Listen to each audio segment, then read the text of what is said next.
खातिर लइका खो जाई गेलो पूरा घरवा खुशी से जगमगाई गेलो तोरा घरे आइबो पंडित बन के मंत्र पढ़बो तैना कोइन के जे तोरा घरे आइबो पंडित बन के मंत्र पढ़बो तैना कोइन के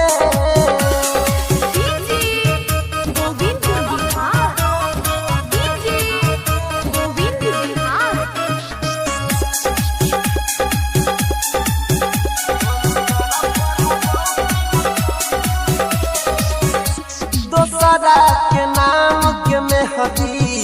रचाई ले ली हाथ में गे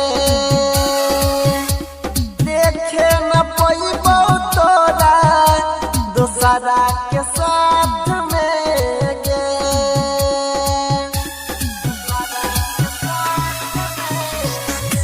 दोसरा के नाम के मेहदी रचाई ले ली हाथ में गे देखे न पैबो तोरा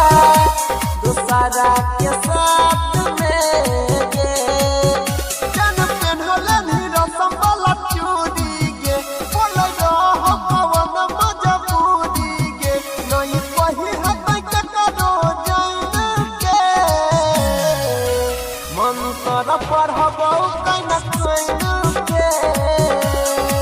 जे तोरा घरे आइबो पंडित बन के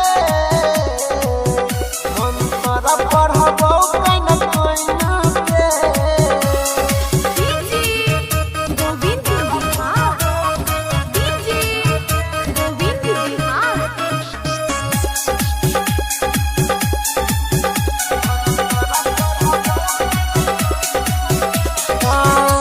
हमारा तो साथ में कैली बड़का भारी चीट जानूगे हाथ कप तो नंबर तोरा करत डिलीट जानूगे